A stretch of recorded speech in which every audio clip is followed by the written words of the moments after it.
Hello and welcome to Willy's Silly Sarnies. I was on the internet one day and I googled the world's most famous sandwiches, and I sat for about an hour and read this list of 50 sandwiches. I thought there's some on there that look really nice. So I thought I'd make a few of them with a little Willy twist. So today we're making the Willy Cheesesteak.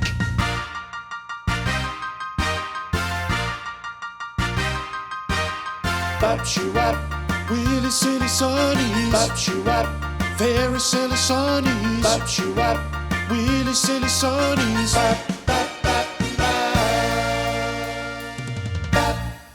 This beautiful piece of ribeye steak is going in the freezer for about 20 minutes to half an hour because we're going to want to cut it incredibly finely to have delicious little strips. So obviously this is going to be a Willy cheesesteak. There's going to be a few twists, but what we're effectively making is of course the Philly cheesesteak, which is a sandwich native to Philly, Philadelphia, in the United States of America. So this has been in the freezer now for about 20 minutes, so it's nice and cold. It's a little bit harder, so it means that we should be able to cut it as thin as possible. So I'm going to use a separate chopping board for the slicing of meat. You don't want to contaminate things because you might get bad bacteria in your fingers, and then you might pick your tooth or something. 2 days later, you've died of dysentery. And basically, what we're going to do is fry this up, sizzle it up, get it nice and cooked. We're going to do some sort of caramelized onion business as well, and some green peppers, and we're going to top it with some Edam cheese, because traditionally you'd use provolone, which I believe is how it's pronounced, but we don't really get that very often in the United Kingdom of Her Royal Majesty the Queen, Bonnie Tyler. Ooh, smells like beef. I smell like beef. Questions for Willy.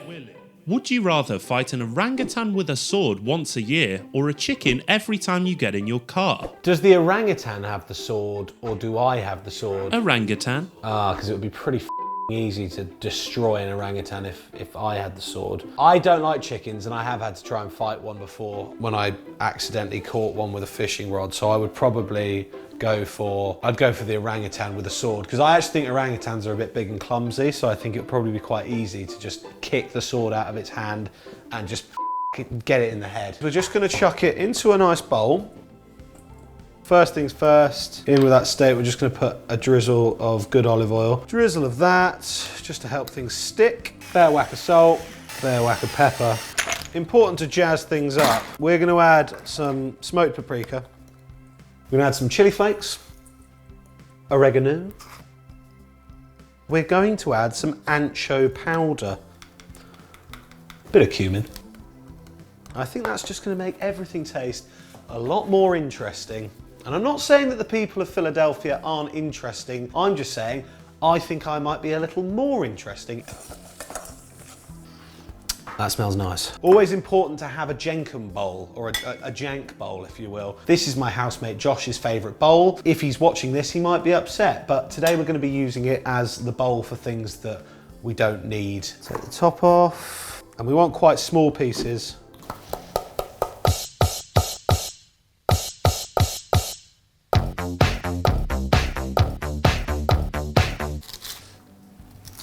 With this onion, we're going to want to sort of caramelise this a little bit before we do anything.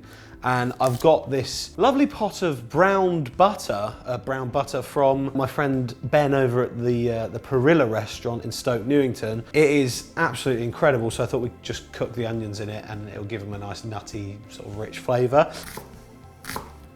Right, so I'm going to get the grill on.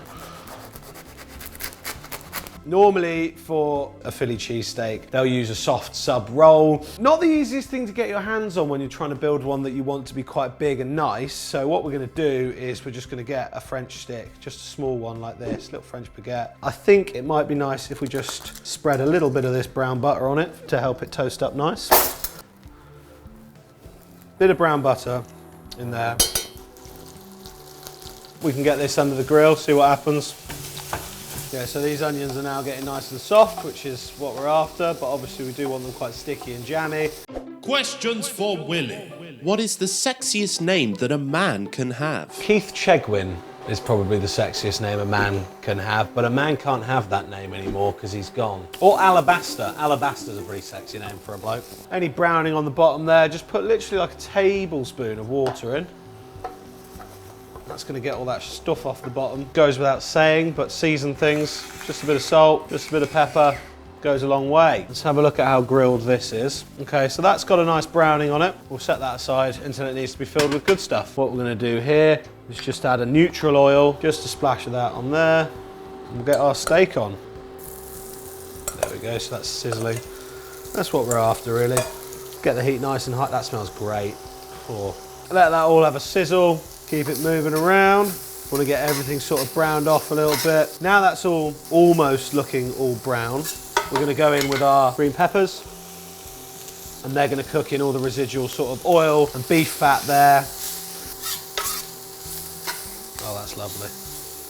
Probably just going to give them about 2 minutes because I want them to still give a bit of that bite.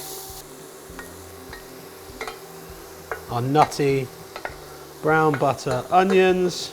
Get that all chopped into each other. That is nice. Let's get this little friend loaded. There we go. Now you can probably have this with some sort of mayonnaise if you want, but we've got a lot of butter involved today, so. We're gonna go on with just a little bit more salt and pepper, bit of seasoning, final seasoning. It's only gonna make it taste nicer. Right, and then we're gonna go on with our Edam cheese. 3 slices is what we're going with today. Now that grill's really, really hot now as well, so we're just gonna get that in there till that's melted.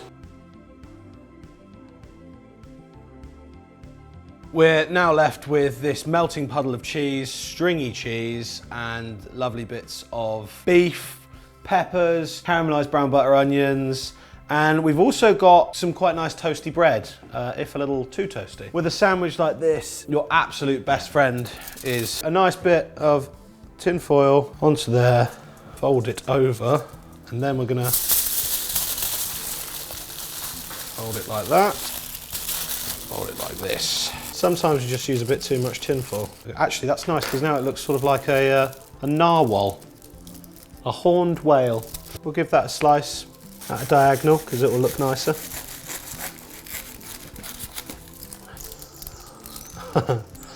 And that's what we're working with today. Looks rather nice, doesn't it? That's made me release some sort of endorphin that I don't think I've released before, but I am going to need to change my underwear. Thanks for coming. Give it a go.